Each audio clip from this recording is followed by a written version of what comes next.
Hoje eu quero comentar sobre os meninos Isaac, Kevin, Clara, Maria Eduarda, Samuel, Isabelle, João Lucas, Davi, Eva, Rafael, Caio, Ágata, Fernando, Igor.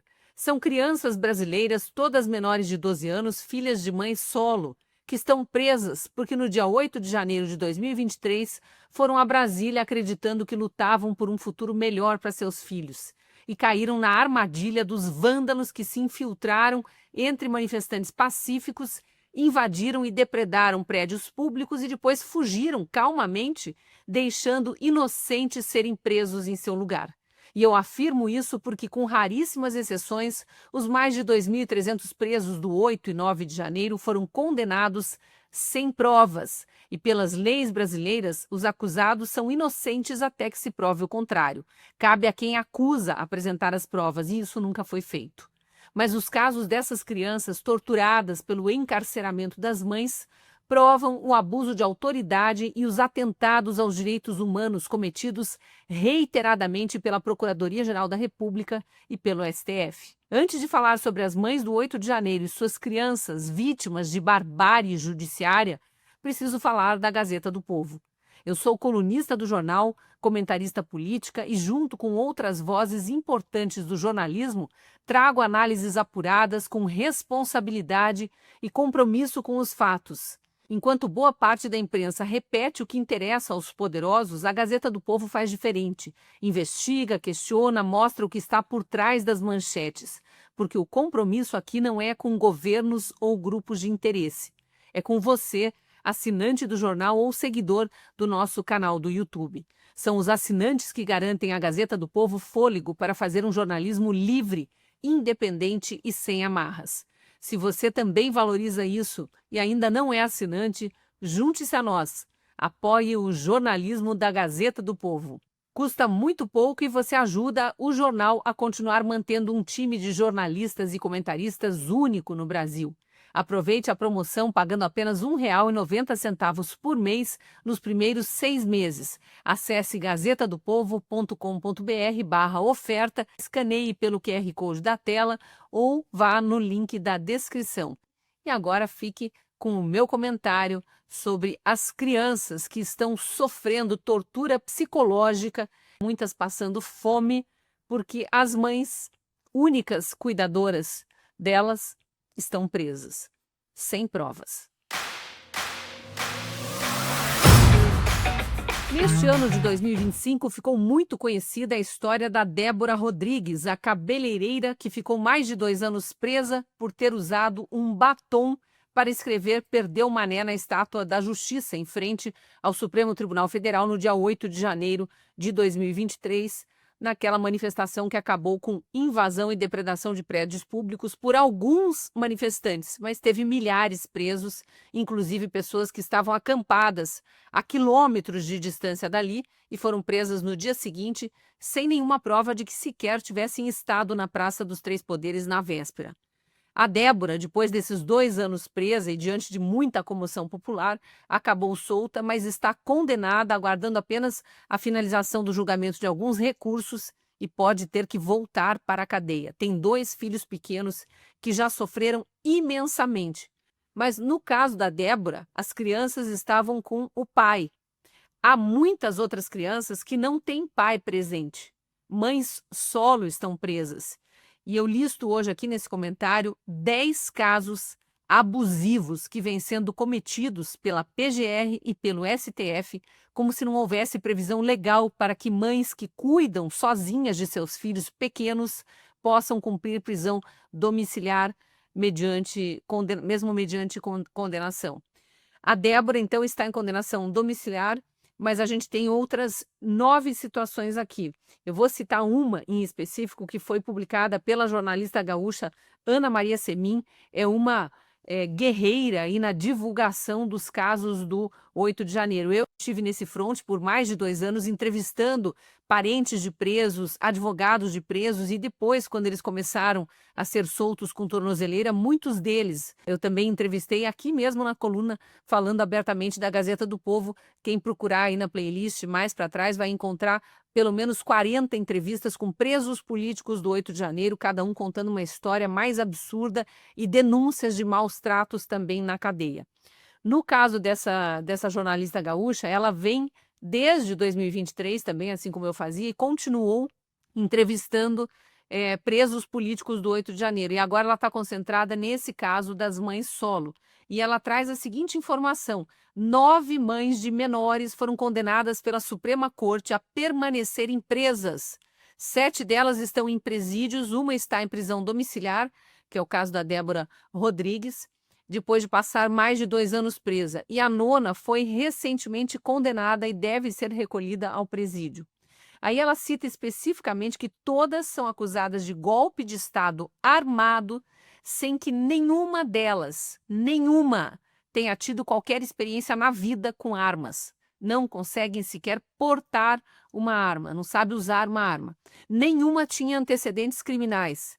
E elas chegaram à Praça dos Três Poderes em Brasília no dia 8, portando no máximo bandeiras, garrafinhas d'água, telefone celular e, no caso da Débora, um batom. Vamos lá, caso de Camila Mendonça Marques, tem 37 anos, é uma dessas presas, está condenada a 17 anos de prisão em regime fechado. Ela é mãe solo da Clara, que tem 7 anos, e do Vinícius, um adolescente de 13.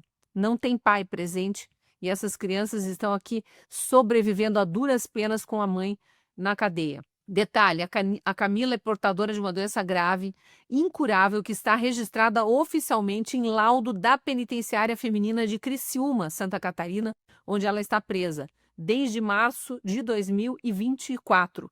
A saúde da Camila é tão delicada e vem se agravando por 2 fatores, não só pela separação dos filhos, mas também pelas condições do ambiente prisional, nos informa aqui a Ana Maria Semin em seu relato mais recente sobre esses casos absurdos e abusivos. E aí ela conta que a defesa da Camila já peticionou a prisão domiciliar humanitária, com base em leis brasileiras que prevêem isso. E o benefício não é julgado. Mas vamos lá, artigo 117 da Lei de Execuções Penais e artigo 5º da Constituição Brasileira falam que mães podem ou se enquadram nessa situação de que mães de crianças pequenas, mesmo condenadas, podem cumprir prisão domiciliar. A defesa da Camila foi enfática quanto ao risco de vida dela, e isso não vem sendo considerado pela PGR. É muito parecido com o que acontecia com o Clezão, meses antes de sua morte na prisão. Essa morte vai ter que ser contabilizada para o resto da história do Brasil, a PGR e também ao STF brasileiro, especificamente as figuras de Paulo Gonet e Alexandre de Moraes, o Procurador-Geral da República e o ministro Alexandre de Moraes, que é quem dá as ordens de prisão e não revoga. Tem outros casos precedentes que são citados pelas defesas dos advogados, mas o mais conhecido é o daquela advogada do Rio de Janeiro, Adriana Anselmo, que exalava riqueza, parecido com uma certa primeira-dama aí, muitas joias, roupas, sapatos caríssimos, e era tudo fruto de corrupção. Ela e o marido Sérgio Cabral, que tinha sido governador do Rio de Janeiro, foram presos e condenados por lavagem de dinheiro, por corrupção e lavagem de dinheiro. Mas a Adriana Anselmo conseguiu ser liberada para prisão domiciliar porque o filho caçula dela tinha na época 12 anos, que é o limite ali do que prevê a lei. Aliás, o Estatuto da Criança e do Adolescente também dá guarida para essas crianças terem o direito de cuidados maternos. Adriana Anselmo, corrupta lavadora de dinheiro, que esbanjava dinheiro do contribuinte, do pagador de impostos carioca, e torrava dinheiro com joias caríssimas e roupas caríssimas e viagens caríssimas, teve o direito de ir para casa porque o seu filho já tinha 12 anos, mas foi enquadrado ali, porque é até 12 anos que a lei prevê que as mães possam ficar em prisão domiciliar. Depois ela foi recolhida novamente à prisão e atualmente acho que se encontra solta mais uma vez. Por que a jornalista gaúcha Ana Maria Semin e eu também aqui temos tanta preocupação em dar voz, em dar divulgação para esses casos? Porque não podem cair no esquecimento e jamais podemos normalizar isso. São mães de crianças pequenas que não têm pais presentes, mães solo, A esquerda não diz tanto, né, que defende as mulheres, fala tanto em defesa das crianças, das minorias, dos mais frágeis, pois é a esquerda que está levando o Brasil a esse estado de exceção, onde não se respeita mais a Constituição, as pessoas não são julgadas no tribunal correto, são acusadas sem provas, são condenadas sem provas também e esquecidas na prisão. A Ana Maria Semin, essa jornalista gaúcha, levantou os casos de 8 mães que já foram condenadas e seguem presas em regime fechado. Vamos dar nome e cara para essas pessoas. Ana Flávia de Souza Monteiro Rosa, 37 anos, presa no Distrito Federal. Tem 2 filhos, o Isaac, de 8 anos, e a Pamela, que já é maior de idade, 20 anos, suponho que seja a Pamela, mas com 20 anos, pouca experiência de vida, cuidando do irmãozinho de 8.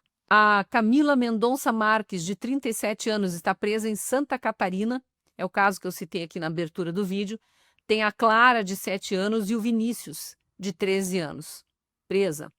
A Débora Chaves Espina Caiado, de 44 anos, está presa em São Paulo, mãe do Kevin, de 9 anos, que tem laudo de TDAH, transtorno de déficit de atenção e hiperatividade. Então, é uma criança que, além de tudo, exige cuidados especiais. A mãe está presa. A Jaqueline Freitas Jimenez, de 43 anos, mãe do Samuel, de 8 anos, e da Isabelle, de 11, está presa em Minas Gerais. A Edneia Paz da Silva dos Santos, 40 anos, mãe da Maria Eduarda, de 11 anos, e do Vitor, que já é maior de idade, 21, também suponho que o irmão esteja cuidando da pequenininha. A Josilane Cristina Santana, de 43 anos, presa em Minas Gerais, mãe do João Lucas, de 10.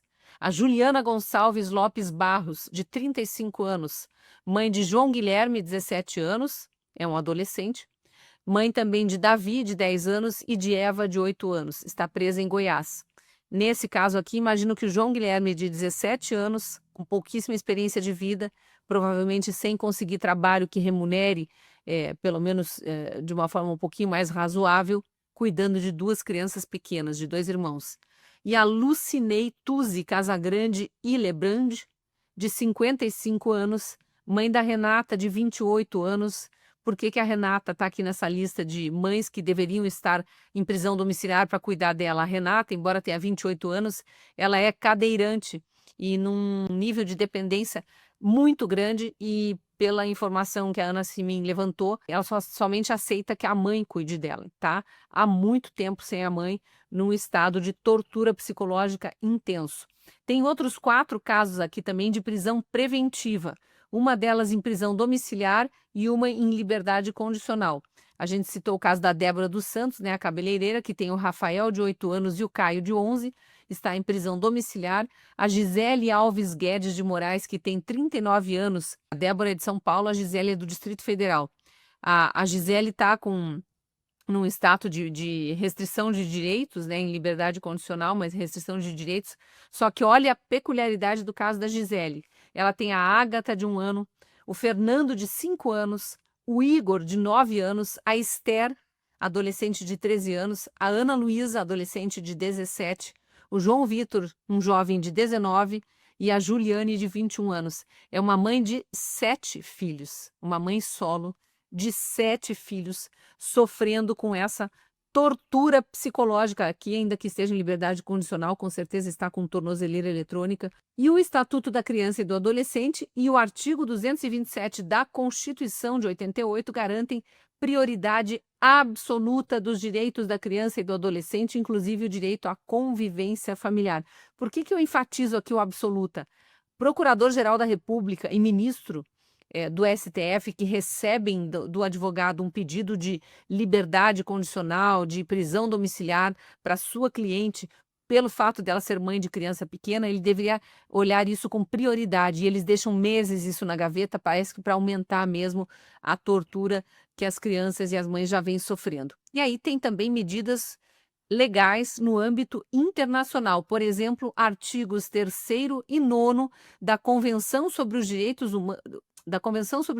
da Criança, Convenção da ONU. Os esquerdistas também falam tanto da ONU, né? Foram até a ONU para espernear porque Lula estava preso. Lula estava preso por corrupção e lavagem de dinheiro. É muito diferente de se manifestar no meio de uma multidão, de forma pacífica e depois alguns entraram nos prédios, ou antes já tinham entrado vândalos lá e depredaram patrimônio público e você ser condenado por apenas estar presente naquela praça. Então, o artigo 3º e 9º da Convenção sobre Direitos da Criança, da ONU, determina que o superior interesse da criança deve ser uma consideração primordial em todas as decisões que envolvam a situação humanitária, né? Tem também uma recomendação do Conselho Nacional de Justiça aqui do Brasil, a recomendação 62/2020, que orienta a adoção de medidas alternativas à prisão para mães de crianças pequenas, especialmente diante de condições degradantes e superlotação do sistema carcerário. Eu estava fazendo uma busca aqui mais cedo por notícias de STF manda soltar, STF relaxa a prisão, STF isso, STF aquilo, e tem muitos casos, sempre de mães presas, condenadas, mas com filhos menores de 12 anos. Quem são esses casos que estão aqui na imprensa? E você mesmo, seguidor aqui da Gazeta do Povo, leitor, assinante da Gazeta, pode fazer essa busca depois. São casos de traficantes, são casos de mulheres que se envolveram em assaltos, então coisas obviamente muito mais graves do que ter estado numa manifestação num dia em que alguns manifestantes entraram em prédios públicos e depredaram patrimônio desses prédios. Eu trago isso aqui para reforçar, não podemos esquecer do PL da anistia, da nossa luta para que Hugo Motta, presidente da Câmara dos Deputados, que foi eleito pelos colegas deputados prometendo priorizar esse assunto, coloque em votação com pedido de urgência já assinado pelos deputados, coloque em votação o PL da anistia para que essas presas políticas e tantos outros que ainda amargam essa injustiça, esse abuso de autoridade, possam voltar para suas famílias, voltar para seus filhos, voltar para suas casas e tentar retomar um mínimo de normalidade, porque o trauma fica para sempre e a gente sabe que o Brasil está criando uma chaga coletiva com esse caso de tirania da toga brasileira implantado pelo ministro Alexandre de Moraes e demais ministros do STF. Se você, como eu, fica revoltado com essa tirania da toga, essa ditadura do judiciário aparelhado por Lula e Dilma, e esse aplauso da esquerda, da extrema esquerda brasileira, a tudo isso que vem acontecendo no Brasil, e acha que não podemos normalizar, não podemos esquecer, curta esse vídeo, apesar do assunto pesado, comente, compartilhe, ajude o algoritmo do YouTube a entregar esse conteúdo para mais gente. Você também faz isso se inscrevendo no nosso canal, no YouTube da Gazeta do Povo, caso ainda não esteja inscrito, e acionando o sininho das notificações para ser informado sempre que tivermos publicado vídeo novo aqui. E claro, eu não posso me despedir sem lembrar da promoção da Gazeta do Povo, R$ 1,90 por mês nos primeiros 6 meses, dá 7 centavos por dia, para você ter acesso a todo o conteúdo produzido pelo melhor time de jornalistas e comentaristas da imprensa brasileira. Venha ser assinante da Gazeta do Povo e eu te espero lá no jornal. Quantas notícias você vê por dia? Na internet, TV, rádio, vale até meme. É difícil de contar porque é muita informação. Agora, você sabe de onde vem tudo isso? No meio do ruído, a Gazeta do Povo oferece uma experiência diferente. As notícias que você precisa, apuradas pelos nossos jornalistas e analisadas pelo melhor time de colunistas do Brasil. É informação de outro nível. Acesse gazetadopovo.com.br e assine para ter acesso ilimitado.